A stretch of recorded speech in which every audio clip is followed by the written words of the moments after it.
참 아름다운 GCF 교회 강단에 저를 씌워오신 하나님께 감사와 영광을 먼저 돌려드립니다. 우리 주변 분들과 인사 한번 하겠는데요. 우리가 듣기 좋은 인사말로 나누겠습니다. 옆에 분에게 참 잘 생겼습니다 라고 인사 나누도록 하겠습니다.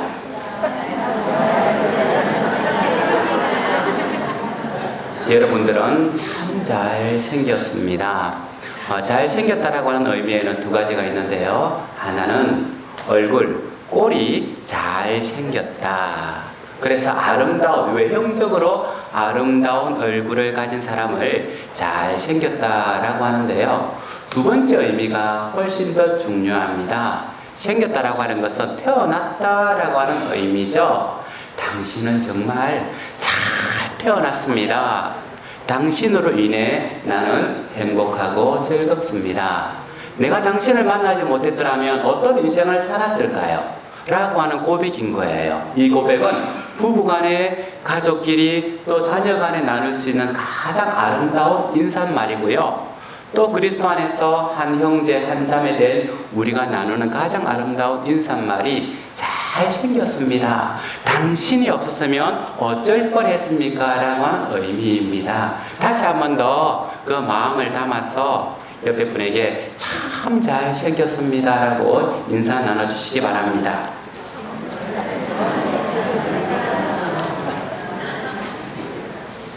참 잘 태어난 존재죠, 우리는. 그런데 이번에는 또 아름다운 컵에 담아주셔서 두 배로 감사드립니다. 네, 고맙습니다. 제가 설교 중에 좀 물을 많이 마시는 편이거든요. 그래서 두 컵이 반드시 필요합니다. 사람은요, 조금 전 인사를 나누었던 것처럼 우리는 생겼습니다. 태어났습니다.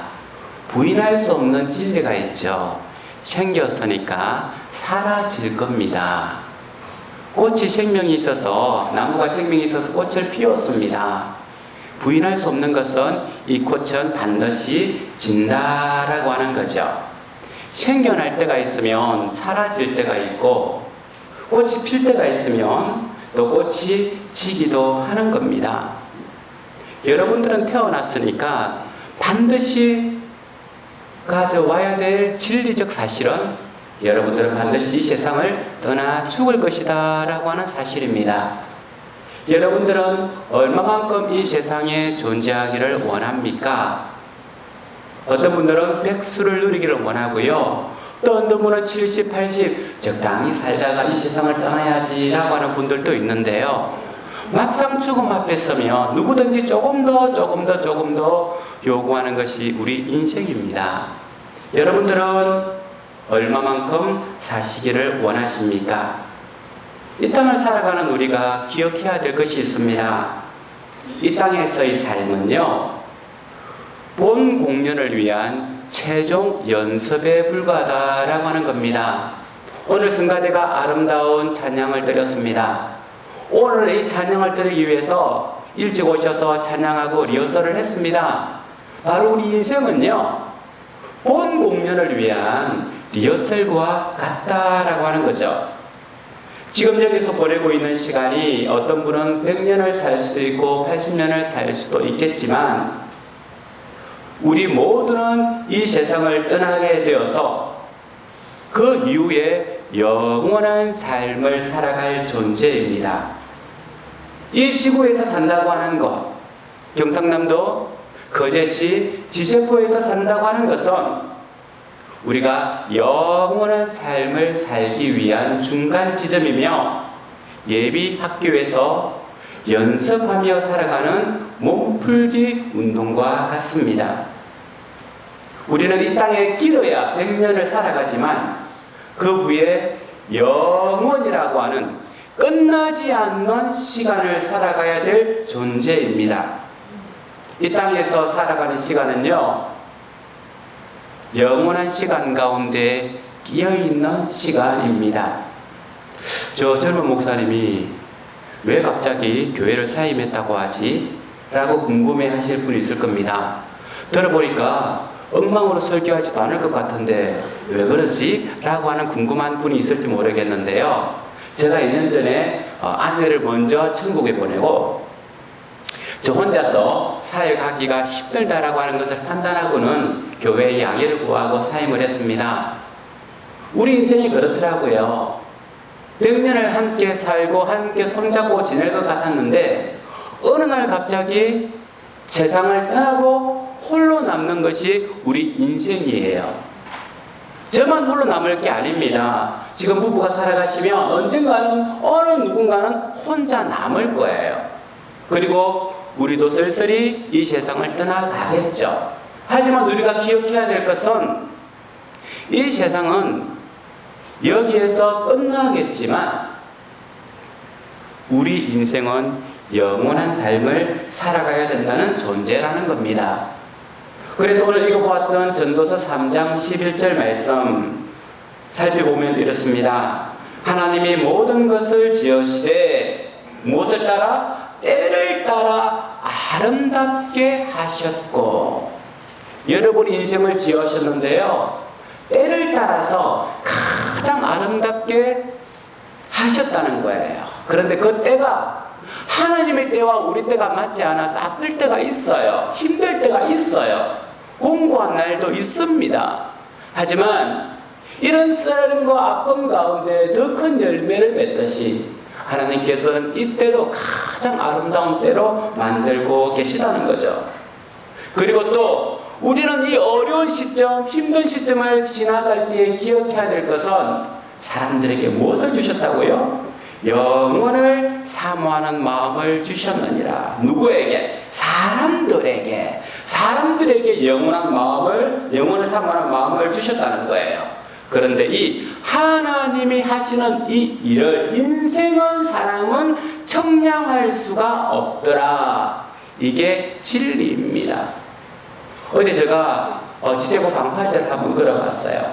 그러니까 저도 지세포 와서 낚시 좀 하고 지날 거라고 했더니만 휴가 간다고 어떻게 했으면 좋겠냐라고 해서 제가 설교할게요 라고 자원을 했거든요.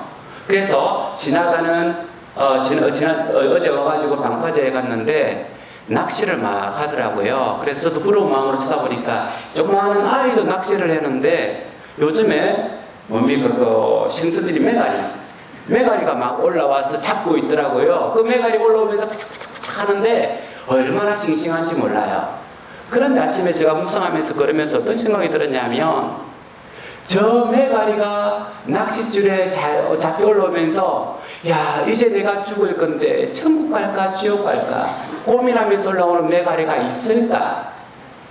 그 한 몸 더 살아보겠다고 파닥파닥 거리다가 운이 좋으면 떨어져 나가서 물속에서 막 헤엄치며 겨우 살았다 하면서 가겠죠. 장어를 잡기 위해서 장어 통발을 던지는데요, 팔뚝만한 장어가 장어 통발에 들어갑니다.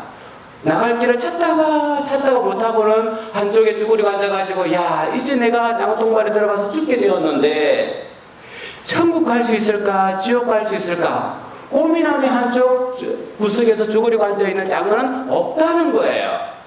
왜?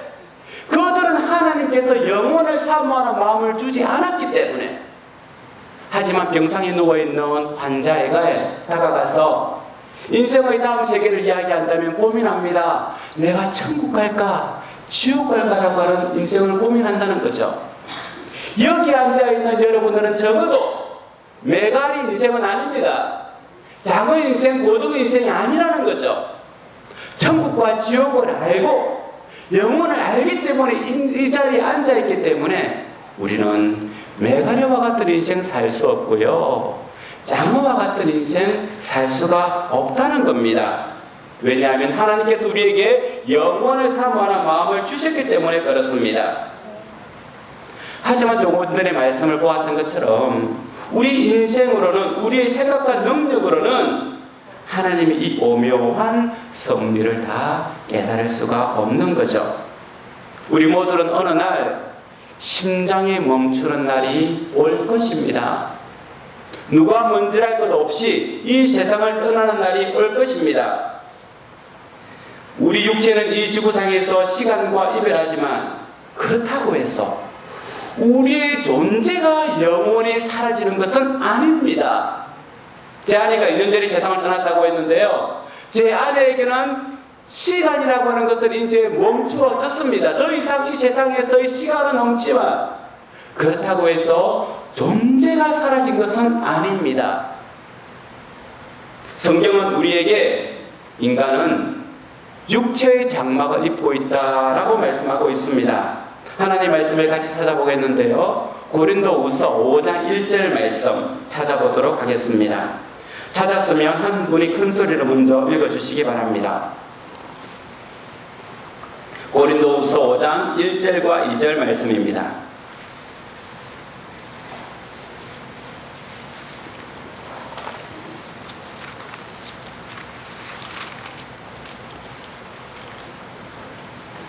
찾았으면 같이 한번 읽어볼까요? 그러면은 5장 1절과 2절입니다. 시작. 만일 땅에 있는 우리의 장막집이 무너지면 하나님께서 지으신 집 곧 손으로 지은 것이 아니요 하늘에 있는 영원한 집이 우리에게 있는 줄 아느니라. 참으로 우리가 여기에서 탄식하여 하늘로부터 오는 우리 젖으로 떠입기를 간절히 사모하노라. 우리에게는 집이 두 개가 있대요. 이 땅에서 살아가면서 입는 장막이 있고요. 장막은 텐트입니다. 지금 바깥에 나가면 텐트 지금 많이 지내시는 분들이 있는데요. 텐트 생활 잠깐이죠. 여러분들에게 평생 텐트 생활하라고 한다면 어떻겠어요? 텐트는 잠깐 좋은 경치를 보면서 지낼 때에 텐트를 치고 사는 거예요. 이게 인생이라는 겁니다. 그런데 이 텐트 생활이 끝나고 나면 우리가 입고 있는 이 옷의 육체의 옷이 끝나고 나면 사람이 짓지 않은, 사람이 만들지 않는 영원한 집이 있으니 우리는 그 영원한 집을 알고 그 집으로 간다는 거예요. 하나님이 지으신 영원한 집으로 간다는 거죠. 그래서 인생은 이 영원한 집을 사모하며 살아가는 겁니다. 그리스도인들이 누구냐?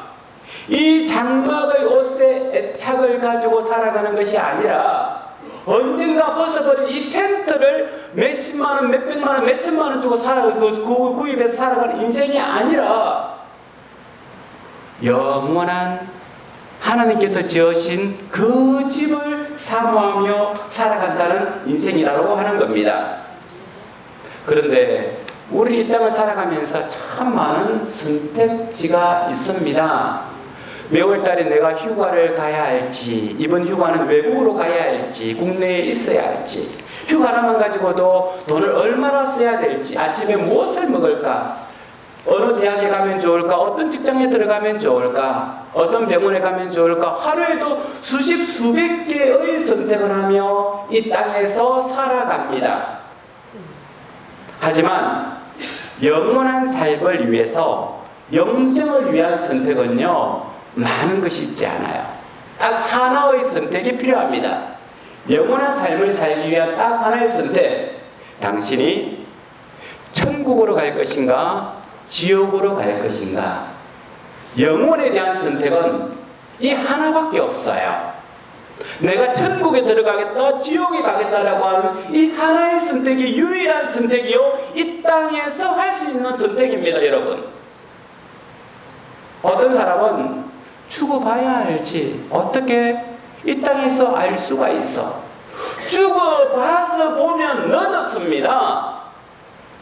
죽어서 선택할 수 있는 것이 천국과 지옥이 아니라 이 땅에 살아가면서 선택할 수 있는 영생을 위한 유일한 선택이라는 거예요. 그래서 우리는 이 땅에 수없이 많은 선택에 대해서 실패해도 괜찮습니다. 직장을 잘못 구해도 되고요, 대학을 잘못 들어가도 되고요, 휴가를 잘못 가도 되고, 이 땅에 있는 선택에 있어서는 다 실패한다 할지라도 영생을 위한 그 선택 하나만은 절대 실패하면 안 되는 거예요. 영생은요, 영생의 선택, 천국과 지옥은 절대 실패하면 안 되는 이 땅에서 할 수 있는 가장 중요하고 가치 있는 선택입니다. 어떻게 그 선택의 문을 열 수가 있을까요? 그 선택의 문은 바로 하나님과의 관계입니다. 천국의 왕, 하나님 나라의 왕, 누구십니까? 하나님이시죠. 그래서 하나님의 나라에는 누가 들어갑니까? 하나님을 왕으로 모시는 하나님의 백성, 하나님의 시민이 갈 수 있는 거예요. 그래서 천국에 간다고 하는 것은 하나님으로 모시겠다, 하나님을 나의 주님으로 모시겠다라고 하는 사람이 천국을 선택하는 거고요. 나는 하나님을 나의 주로 모시지 못하겠다, 나의 왕으로 모시지 못하겠다라고 하는 사람은, 그 사람은 자연스럽게 지옥을 선택하게 된다는 겁니다. 그러면 하나님을 나의 왕으로 어떻게 선택할 수 있습니까? 하나님께서 이 땅에 보내주신 예수 그리스도, 그분께서 우리에게 주신 말씀을 믿고 그분을 신뢰하고 그분을 사랑하고 따라가는 것이 바로 하나님과 관계를 맺고 있는 겁니다. 그래서 하나님의 백성이 되어야만 천국에 들어가는데, 하나님의 백성이 된다고 하는 것은 하나님께서 이 땅에 키로 보내주신, 열쇠로 보내주신 예수 그리스도, 그분께서 나를 위하여 십자가에 돌아가셨고 부활하셨고, 나는 그분을 믿고 그분이 뒤를 따라가겠다라고 하는 믿음의 고백들을 하는 것, 그리고 이 땅에 살아가면서 예수님의 사랑을 실천하고, 예수님께서 원수를 사랑하는 것 같이 나도 원수를 사랑하고 용서하고 그 구원의 길을 따라가는 것이 바로 하나님의 백성으로 하나님과의 관계를 만들어가는 겁니다. 예수님은 우리를 영생으로 인도하는 유일한 문이며 유일한 열쇠입니다. 20세기의 최고의 기독교 작가라고 하는 C.S. 루이스는 이렇게 말하고 있습니다. 이 세상에는 두 종류의 사람이 있다. 하나님께 당신의 뜻이 이루어지기를 소원합니다 라고 말하는 사람과, 난 아무 상관없어요, 당신 마음대로 하세요, 나는 상관없어요, 난 필요 없어요, 당신 마음대로 하세요 라고 하는 사람이 있다는 겁니다. 그러면서 슬프게도 많은 사람들은 이 땅에서 하나님 없이 살기로 선택했기 때문에, 그 스스로가 하나님 없이 살기로 선택했기 때문에 하나님 없는 지옥의 영생 가운데 들어간다라고 말씀하고 있습니다. 하나님 없이 살기로 선택했기 때문에 그 영생도 영벌 가운데 있다라고 하는 거죠. 우리가 지금 이곳에서 사는 것이 존재의 끝이 아니고 그 후에 영원이라고 하는 것이 있다고 믿는다면, 또한 우리의 지금 삶은 그 영혼을 준비하는 과정임을 깨달아야 합니다. 그래서 우리는 영혼을 사모하는 사람은 지금 살아가는 것과 다른 모습으로 살아가야 된다는 거죠. 우리는 영원한 빛 가운데 살아가야 하기 때문에 영원한 빛 가운데 살아가야 합니다. 진리 가운데 살아가야 하기 때문에 오늘도 우리는 진리를 먹어야 합니다. 우리는 사랑 가운데 살아가야 하기 때문에 오늘도 우리는 사랑하는 법을 배우고 실천해야 하는 겁니다. 이 땅에서 나를 위하여 모아두는 모든 쓸데없는 것은, 영생하지 못하는 것은 포기해야 된다는 거죠. 사도 바울은 빌립보서 3장 7절에서 이렇게 말씀하고 있습니다. 그러나 무엇이든지 내게 유익하던 것을 내가 그리스도를 위하여 다 해로 여길 뿐더러. 이 말씀을 좀 더 쉬운 성경으로 번역하면 이렇습니다. 나는 한때 내가 가진 이 모든 것이 매우 중요하다고 생각했다. 하지만 이제 그리스도가 우리에게 해 주신 것 때문에 그것들을 아무 쓸모없는 것으로 여기게 되었다. 예수님 믿기 전에는 내가 너무 중요했던 그것을 예수님께서 나에게 어떻게 행하셨는가를 깨닫고 난 이후에는 이 모든 것을 쓸모없는 것으로 여겼다는 거예요. 우리가 잘 알고 있는 것처럼 영생하기 위해서, 영원한 것을 사모하기 위해서 영원하지 것지 않은 것을 포기하는 것은 결코 어리석은 인생이 아닙니다. 영원한 것을 사모한다고 하면서 지속하여 영원하지 못한 것에 집착하며 살아간다면 그 인생이 어리석은 인생이죠. 오늘 여러분들이 사랑하고 집착하고 있는 것이 여러분들의 영원한 삶을 위한 것입니까? 아니면 이 땅에 살아가는 데 있어서 잠깐 필요한 것에 대하여 애착을 느끼며 집착을 느끼며 마음과 뜻을 다하고 있습니까? 우리는 하나님께 더 가까워지며 하나님께 더 가까이 나아가며 하나님과 필요 없는 것은 더 작아지게 됩니다. 한데 하나님과 멀어지면 멀어질수록 이 세상의 것이 훨씬 더 커 보이고 좋아 보인다는 겁니다. 우리는 우리 삶의 우선순위를 바로 세워야 합니다. 영원한 삶을 바라며 살아간 우리는 반드시 기억해야 될 것은 우리 삶에서 이루어진 모든 행동이, 지금 여러분들이 이곳에서 행하는 모든 행동이 여러분들의 영생에도 계속적으로 영향을 미친다는 사실입니다. 우리가 이 땅에서의 삶이 전부라고 한다면 인생을 마음대로 사셔도 좋습니다. 인생을 즐겨도 좋습니다. 착하고 도덕적으로 살아야 될 필요가 없습니다. 우리 행동에 대해서 책임질 필요도 없는 거죠. 우리 기분대로, 자기 생각대로, 자기 고집대로, 자기 원하는 대로 영생과 먼 거리 그 자체로 살아갈 수가 있습니다. 그리고 그 결과에 대해서 고민할 필요도 없는 거죠. 우리가 죽어 한 줌의 흙으로 돌아가는 것으로서 우리 인생이 끝나버린다면 이 더운 날 예배드릴 필요가 어디에 있겠습니까? 우리가 선하고 착하게 살아야 될 이유가 어디에 있겠습니까? 거짓말하고 사기치며 마음대로 살아가도 괜찮습니다. 하지만 지금 우리가 살아가는 이 삶의 모습이 우리가 살아가야 될 영원의 삶에도 영향을 미치기 때문에 오늘도 우리는 하나님의 말씀을 따라 거룩하고 의롭게 살아가야 될 이유가 되는 겁니다. 현재의 삶에서 가장 우리의 영혼을 파괴하는 것은요, 근시안적인 사고입니다.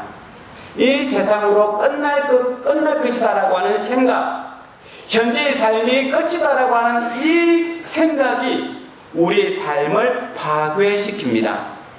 그렇기 때문에 우리의 삶을 하나님과 함께하는 영생에 이르도록 최대한 활동하기 위해서 우리는 머릿속으로 계속하여 영생의 삶을 걸어야 합니다. 이것이 조금 전에 보았던 영혼을 사모하는 마음이죠.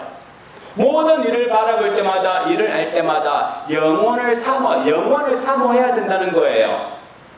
아내를 바라볼 때에도 영혼을 사모하는 마음으로 아내를 대해야 되고, 남편을 대할 때에도 영혼 쪽에서 남편을 본다고 그렇게 생각하지 마시고요. 지금 내가 잘해주는, 남편에게 잘해주는 그 모습이 천국에서 나에게 귀한 상급으로 온다는 겁니다. 내 자녀를 대할 때도요, 영원히 만날 그 자녀를 생각하며 칭찬하고 또 좋은 점을 이야기하십시오. 이미 일어난 것에 대해서 잔소리하지 마시고 터집 잡지 마시고 칭찬하고 이해하고 좋아하고 품어주는 것, 이것이 이 세상에서만 끝나는 게 아니라는 겁니다.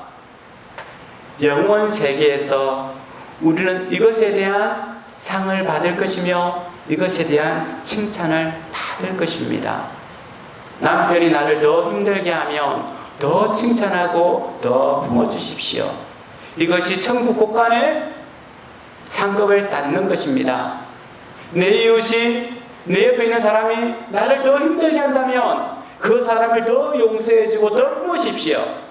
천국에 있는 창고에, 여러분들의 그 창고에 검은 보화가 계속해서 쌓여가는 시간입니다. 조금 전에 말했던 C.S. 루이스는요, 나니아 연대기라고 하는 아주 긴 장편을 썼죠. 영화로도 나와가지고 많은 사람들이 그 영화에 감동을 받고요, 기독교적 영화, 기독교적 소설이라고 해서 찬사를 보냈는데요, 그분은 나니아 연대기를 마무리하면서 이런 말을 했습니다. 우리 모두에게 이것이 이야기의 끝이다. 나니아 연대기를 마무리하면서 이것이 이제 이야기의 끝이다. 하지만 진정한 이야기, 진짜 이야기는 여기서부터 시작한다. 이 땅에서 그들의 삶은 모두 표지와 제목에 불과하다. 이제 드디어 그들은 위대한 이야기의 제1장을 시작한다. 이 땅에서는 그 이야기를 읽는 자가 아무도 없다. 이 이야기는 계속 될 것이고 새로 쓰여지는 장이 그 전 장보다 항상 나을 것이다. 무슨 말이냐면 C.S. 루이스가 나니아 연대기를 다 쓰고 난 후에 뭐라고 이야기한 말이에요. 이제 진짜 이야기는 시작된다. 지금까지 내가 했던 이야기는 이 앞 표지밖에 되지 않는다. 우리의 진짜 이야기는 영혼의 이야기인데 이 이야기는 가면 갈수록 더욱 아름답고 가면 갈수록 더욱 신비하다는 거예요. 사랑하는 성도 여러분, 우리 인생은 그렇습니다. 우리 표지에 좀 스크래치가 났습니까? 이 표지가 마음에 안 들기도 합니다. 잘못 선택한 것 때문에, 표지의 색깔 때문에 마음이 상할 때가 있습니까? 왜 내가 지지부에 시집 왔던가? 내가 적어도 서울에 갔다면 그래도 한 걸 할 수 있을 것 같은데 이 미모에, 이 지적인 것에 그렇게 생각하십니까? 이 땅에서 약간의 스크래치 나도 괜찮아요. 좀 더 어두운 색깔의 옷을 입어도 상관없어요. 그 안의 내용이 진짜 내용입니다. 천국의 내용이, 영생의 내용이 우리 인생의 진짜 내용입니다. 말씀을 맺도록 하겠습니다. 오늘 보았던 말씀인데요, 전도서 3장 11절 말씀 다시 한 번 더 살펴보도록 하겠습니다. 전도서 3장 11절 말씀인데요, 11절 말씀 말고 그 다음에 있는 말씀을 같이 읽어보겠습니다. 12절 말씀, 성경을 펼치셔야 돼요. 그래 아마 찾을 수 있을 것 같은데 제가 12절 말씀을 안 드렸거든요. 12절 말씀 같이 읽어보도록 하겠습니다. 전도서 3장 12절 말씀, 아주 중요한 말씀이니까 다 펼칠 때까지 좀 기다리도록 하겠습니다. 같이 찾았으면 같이 읽어보겠습니다. 시작.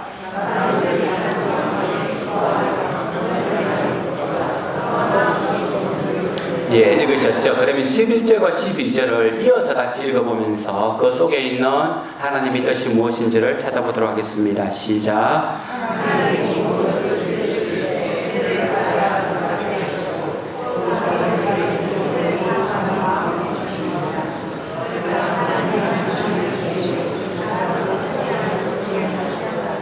사람들이 사는 동안에 기뻐하며 선을 행하는 것보다 더 나은 것이 없는 줄을 내가 알았고, 우리 인생에 고민할 게 있다는 거예요. 뭐냐면 바로 그럼 인생을 어떻게 살 것인가, 영원을 삼아 우리는 어떻게 인생을 살 것인가. 두 가지입니다. 기뻐하며 선을 행하는 것.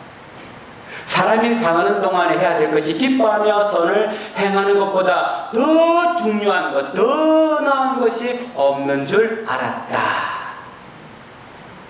그렇기 때문에 영원을 사모하며 살아간 우리이기 때문에 이 땅에 살아가면서 하하호호 하하호호 하면서 아침에 일어나서 남편과 하이파이브하고 자녀들과 하이파이브하면서 하하호호 하고 자기가 음식을 만들어서 이웃에게 더 나누어주고 선을 베풀고 친절하게 말하는 것, 이것보다 인생에 있어서 중요한 것이 없구나, 이것을 깨달았다는 거예요.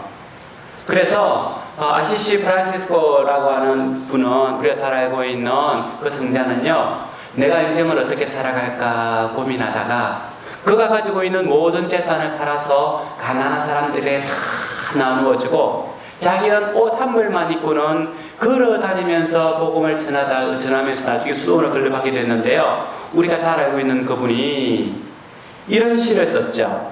주님, 저를 당신의 도구로 써주소서.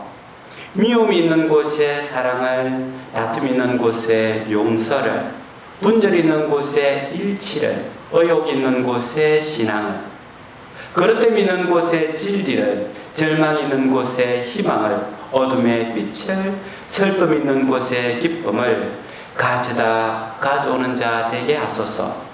내가 위로받기보다는 위로하고 이해받기보다는 이해하며 사랑받기보다는 사랑하게 하여 주소서. 우리는 주음으로써 받고 용서함으로써 용서받으며 자기를 버리고 죽음으로써 영생을 얻기 때문입니다. 우리 인생은 그렇습니다. 영원한 하나님 나라를 사모하는 우리는요, 잠깐 이 세상에서 내 고집대로, 내 감정대로, 내가 아는 지식대로 사는 것이 아니라 나의 뜻에 맞지 않는 그 사람도 허용하고 포용하고 수용하고, 그 사람이 나를 괴롭히더라도 영혼을 살아갈 우리는요, 그 사람을 사랑하고 마음에 들지 않더라도 이해하려고 노력하고, 분열을 일으키는 그 사람을 꼭 품으면서 우리가 하나가 되어야 합니다. 우리가 당신을 사랑합니다. 하나가 되어야 합니다. 다투려고 하는 그 사람의 손을 꼭 붙잡고는 내가 부족했습니다. 이 모든 것이 내 탓입니다. 내가 당신을 많이 사랑하지 못하기 때문에 그렇습니다. 라고 하면서 살아가는 것이 우리 인생이라고 하는 거래요. 그래서 일본의 가장 유명한 기독교 작가인 미라 아야코가 있는데요, 우리가 잘 알려진 빙점이라고 하는 그 소설을 썼습니다. 이 소설은 일본을 터부시한 우리에게는 다른 소설들은 그 읽히지 않았는데, 미우라 아야코가 쓴 빙점이라고 하는 이 기독교 소설은 많은 사람이 읽었어요. 그런데 미우라 아야코가 이 소설, 빙점이라고 하는 소설을 썼는데, 일본이 설국이라고 하는 소설이 노벨 문학상을 받은 책이거든요. 그런데 이 빙점이라고 하는 책이 더 유명해요. 미우라 아야코가 교사였는데 군국주의 운동을 하고 있는 이 교과서, 이것을 아이들에게 가르칠 수 없어서 교사를 그만뒀는데 폐기력이 걸렸어요. 그리고 결혼한 후에 조그마한 잡화점을 열어가지고는 일을 했는데요, 그분이 친절하고 성실하기 때문에 많은 사람들이 미우라 아야코가 운영하는 이 잡화상에 와가지고 물건을 막 샀어요. 그러다 보니까 날이 갈수록 이 가게가 번창하는 거예요. 날이 갈수록 더 커지는 거예요. 잡화상이 아니라 슈퍼마켓까지 되는 거예요. 그거 고민합니다. 나 혼자 이렇게 잘 먹고 사는 게 기독교적인가? 다른 이웃들은 물건을 많이 팔지 못하고 나 혼자 부자가 되는 것이 맞는가? 이게 영혼을 준비하는 나의 삶인가? 라고 고민하면서 아니다 라고 하면서 잡화점에 있는 물건을 줄이기 시작합니다. 없는 물건을 떨어지고 나면 안 갖다 놔요. 그리고 가게를 여는 시간도 줄입니다. 그러다 보니까 사람들이 찾아와가지고 고무장갑 필요한데 우리 집은 고무장갑 안 팔아요. 옆집에 가면 고무장갑 팔아요. 애들 노트 있어, 노트 우리 집 안 팔아요. 저 집에. 이러면서 손님들이 다른 것이 다 보내는 거예요. 시간도 줄였습니다. 그렇게 시간이 남는 거죠. 손님도 적게 옵니다. 그때 그가 쓴 소설이 뭐냐면은 빙점이라고 하는 기독교적 소설이에요. 원죄 가운데 있는 인간들의 모습이 어떠한가 라고 하는 소설이죠. 그 소설이 일본에 열풍을 일으키고 우리나라 사람들이 일본을 싫어하면서도 그 소설을 읽게 된 거죠. 이웃을 살리는 것, 이웃과 함께하는 것, 그것을 영혼을 준비하는 우리의 모습입니다. 이 모든 것은 우리가 잠시 이 땅에 살다가 사라지는 존재가 아니라 영원히 하나님 나라에서 영생을 누리며 살 자녀이기 때문에 이 일이 가능한 거죠. 우리는 더 이상 고등 인생, 메가리 인생, 장어 인생이 아니라 영혼을 생각하는 영원한 삶을 살아갈 하나님의 자녀로서 다른 사람보다 먼저 손을 내밀고 용서하고 품고 선을 행하며 기뻐하며 살아가는 우리 지스프교회 성도님들 되기를 주님의 이름으로 축원합니다.